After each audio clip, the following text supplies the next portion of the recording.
ცნობილი რუსი ჟურნალისტი ოლეგ პამფილოვი დღეს აფხაზეთის ლეგიტიმური მთავრობის წევრებს შეხვდა. დისკუსიის თემა რუსეთ-საქართველოს კონფლიქტი, ომის მიზეზები და შედეგი, რეგიონის უსაფრთხოება იყო. ასევე განიხილეს პამფილოვის ინიციატივა საინფორმაციო ომის პირობებში აფხაზეთში ქართული ტელეარხების დაბლოკვის გამო ინტერნეტ გამოცემების მეტად გააქტიურების შესახებ. მრავალი მაგიდიის ირგვლივ მიმდინარე კამათში ექსპერტები, პოლიტოლოგები და ჟურნალისტებიც მონაწილეობდნენ.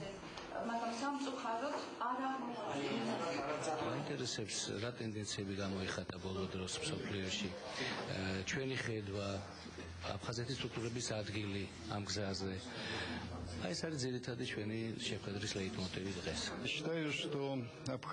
მიმაჩნია, რომ აფხაზეთი სამწუხაროდ ინფორმაციულ ბლოკადაში იმყოფება, ამიტომ უნდა შეიცვალოს ინფორმაციული პოლიტიკა. შაშა სოხუმში ყოფნის დროს გავიგე, რომ აფხაზეთის ახალგაზრდობა ძალიან დაინტერესებულია იმით, თუ რა ხდება თბილისში. ამიტომ უნდა მიღებული იქნეს ზომები, რათა აფხაზეთში მცხოვრებ მოსახლეობა ინფორმირებული იყოს, რა ხდება მთელ საქართველოში. კარგია თავისთავად, რომ ასეთი შეხვედრა მოეწყო, ძალიან მნიშვნელოვანია. ჩვენ მოვისმინეთ აფხაზეთის მთავრობის პოზიცია უკვე იმის შესახებ, რომ ეს არ არის უკანასკნელი შეხვედრა და ასეთი შეხვედრები კიდევ მოეწყობა.